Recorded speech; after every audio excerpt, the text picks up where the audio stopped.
देखिए, रास्ते में एक बहुत ही बढ़िया खूबसूरत नज़ारा है जो गुफा की तरफ है रास्ता है। अरे वाह रे भाई! और यहाँ पे पूरी आवाज़ हमारी गूंज रही है और अंदर गुफे में घुसे हुए हैं। और ये बहुत ही आनंददायक गुफा है। इसमें गर्मियों में ये गुफा बहुत ही ठंडा है।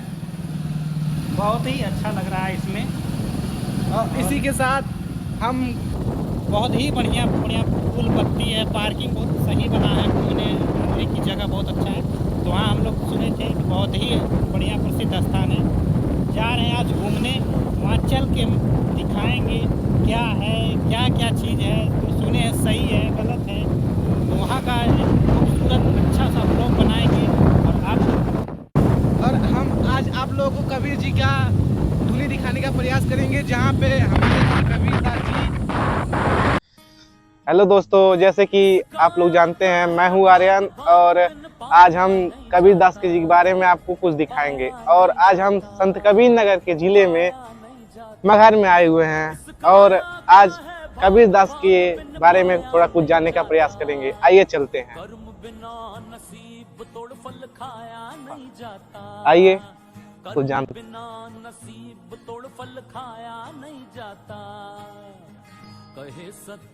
हैं कि कबीर दास जी बहुत ही आने जाने व्यक्ति हैं।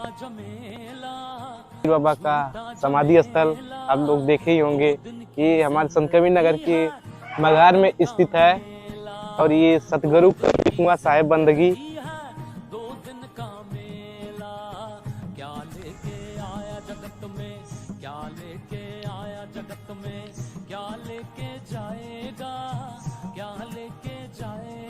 और आप लोगों को हम कबीर जी का बहुत ही फेमस दुआ सुनाते हैं। ऐसी बाड़ी बोलिए मन का आपा खोए, औरन को शीतल करे अपहु शीतल होए। इसका मतलब हम जानते हैं कि कबीर दास जी कहते हैं कि इंसान को ऐसी भाषा बोलनी चाहिए जो सुनने वालों के मन को बहुत अच्छी लगे। ऐसी भाषा दूसरे लोगों को सुख पहुंचाती है, इससे साथ खुद को बड़े आनंद का अनुभव होता है। अंदर चलते हैं और थोड़ा जानते हैं कबीर दास जी के बारे में। आइए,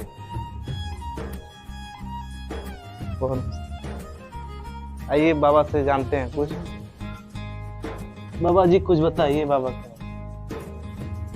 का।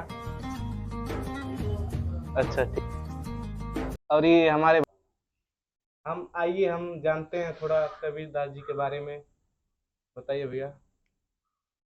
जिस प्रांगण पर विराजमान है, यहाँ पे साधु कबीर साहब की ये समाधि है और यहाँ पे उनकी निवास स्थली झोपड़ी थी। कबीर साहब पहले कहा जाता मगहर में जो मरेगा गधा होगा और काशी मरेगा मुक्ति पाएगा। उसमें पंडित और बौद्धिस्टों ने ऐसा बोलबाला बना रखा था, क्योंकि यहाँ का आस्था नहीं जोड़कर कि काशी में जोड़ने के लिए, क्योंकि काशी में जो मरेगा मुक्ति पाएगा और मगहर में जो मरेगा नरक जाएगा। यानी कोई भी अगर भ्रांति काल में मरेगा तो नरक जाएगा और काशी में मरेगा तो मुक्ति पाएगा। तो ऐसा रूढ़िवाद, ऐसा पाखंड फैला रखे थे। तो यहाँ पे सब लोग अपना अपना मुक्ति पाने के लिए काशी बनारस में शरीर जाके त्याग करने लगे, अपना अपना काशी बनारस में ही रहने लगे। तो यहाँ पे जब कबीर साहब बिजली खान पठान जब गए थे मिलने, तो उन्होंने कहा कि अब जब अगर ऐसी बात है तो हम अपना शरीर का त्याग मगहर में ही करेंगे। कबीर साहब ऐसा निर्णय लिए। तो वहाँ के जो कबीर साहब के जो मानने वाले लोग थे, उनके अनुयायी जो लोग थे, वो लोग कहने लगे, अरे साहब आपका अंतिम टाइम में आप मगहर जा रहे हैं, अंतिम टाइम में मगहर जा रहे हैं, और जो मगहर में मरता है गधा होता है, और लोग समाज में ऐसा ऐसा कहा जाएगा कि तो गलत हो जाएगा। तो कबीर साहब कहते हैं, वहाँ पे एक दोहा का प्रयोग करते हैं, कहते हैं, क्या काशी क्या ऊसर मगहर, जो हृदय राम बसे मोरा, जो काशी तन तजे कबीरा, राम ही कौन नहीं हो रहा। जो अपने हृदय से राम को जाना है, आत्मा भक्ति भाव साधना किया है, वो कहीं भी मरेगा मुक्ति पाएगा। अन्यथा ये कहना गलत है कि काशी मरेगा तभी मुक्ति पाएगा।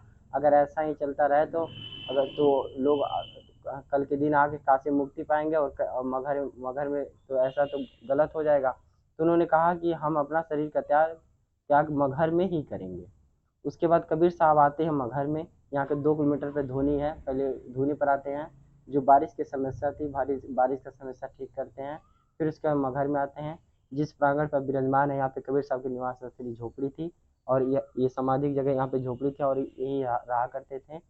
और जब उनका जाने का टाइम आया, जब अगर कोई भी अंतर्यामी पुरुष है, कोई भी संत है, तो उन संत पुरुष है तो उनको पहले से आभास हो जाता है अपनी अपनी ध्यान शक्ति के आधार पे कि इस तारीख को, इस डेट को मेरा शरीर का त्याग होने वाला है। तो कबीर साहब भी लोगों को सूचित कर देते हैं, बता देते हैं।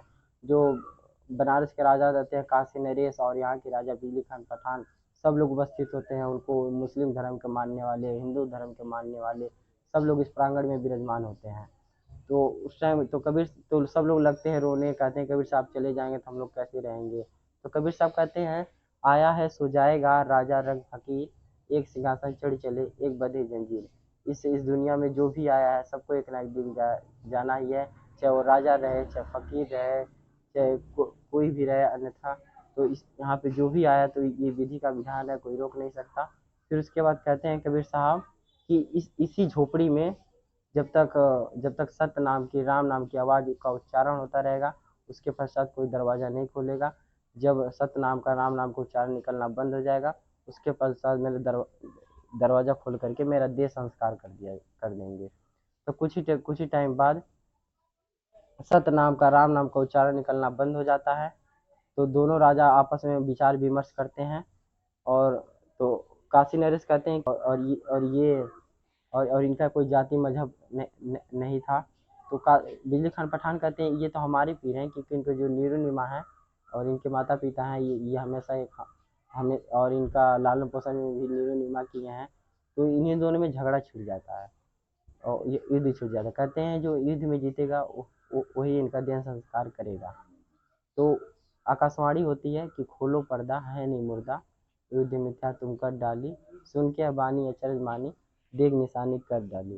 कि आकाशवाणी है कि तुम लोग किसके लिए झगड़ा कर रहे हो। मैं शुरू से यही बताया, अल्लाह, राम, करीमा, केशव, हरि, हजरत सब एक ही हैं, सब एक ही ईश्वर है, फिर भी तुम लोग आज तक समझ नहीं पाए। तो फिर दोनों राजा आपस में विचार विमर्श करते हैं और दोनों राजा, हिंदू राजा मुस्लिम राजा, झोपड़ी के अंदर जाते हैं, दरवाज़ा खोलते हैं तो कब्र को हटाते हैं। तो कब्र देखकर एकदम आश्चर्यचकित हो जाते हैं, क्योंकि वहाँ पे उनकी लाश नहीं रहती है। 2 फूल मिलते हैं। तो बिजली खान पठान ने अपना मज़ार का स्थापना करवाया और काशी नरेश ने समाधि का स्थापना करवाया। दोनों का झगड़ा समाप्त हो जाता है। और एक ऐसी मातृभूमि है जहाँ पे एक ही संत की, कबीर साहब की समाधि और मज़ार है और हिंदू मुस्लिम का प्रतीक है, जो पूरे वर्ल्ड, पूरी दुनिया में इकलौती और इतने करीब है, जहाँ पे हिंदू मुस्लिम आते हैं, जाते हैं, दोनों लोग दर्शन करते हैं और कोई झगड़ा विवाद नहीं, सब लोग आपस में मिलजुल के रहते हैं, भाईचारा बनाए रखते हैं, किसी को चाहे जिंदगी। तो दोस्तों, जैसे कि आप लोग देखे हैं, हम वहाँ सदगुरु कबीरदास के समाधि स्थल पे गए थे। एक संत थे, उनसे मिला हूँ और बहुत कुछ वो बताए हैं। बहुत अच्छा लगा सुन के उनके मुँह से और बहुत अच्छी जानकारी दिए हैं। तो मैं वहाँ से मिल के आ गया हूँ, अब चल रहा हूँ घर की तरफ। और देखिए, ये जो अभी उनके बगल में एक है, ये क्या बोलते हैं, कब्रिस्तान है, शमशान घाट बोलते हैं लोग। ये इधर आने नहीं देते हैं और बहुत ही अच्छा यही है जो ये शमशान घाट इसके बगल में पड़ता है, जो यहाँ बहुत समाधि स्थल बना हुआ है। यूं ही मर जाएगा, 2 दिन की जिंदगी है, 2 दिन का मेला, 2 दिन की जिंदगी है। हेलो दोस्तों, तो हम लोग आए थे खलीलाबाद संत कबीर नगर जिला में, जो मगहर में एक सदगुरु कबीरदास का स्थान है, बहुत ही प्रसिद्ध स्थान है वहाँ। तो दोस्तों, वीडियो कंप्लीट हो गया है, तो हम लोग चल रहे हैं घर। और बहुत ही अच्छा लगा घर घूम के, और वहाँ संत जी से मिला हूँ, उनसे बात हुई है, थोड़ा बहुत क्या बहुत जानकारी दी है। बहुत अच्छा लगा मिल के उनसे।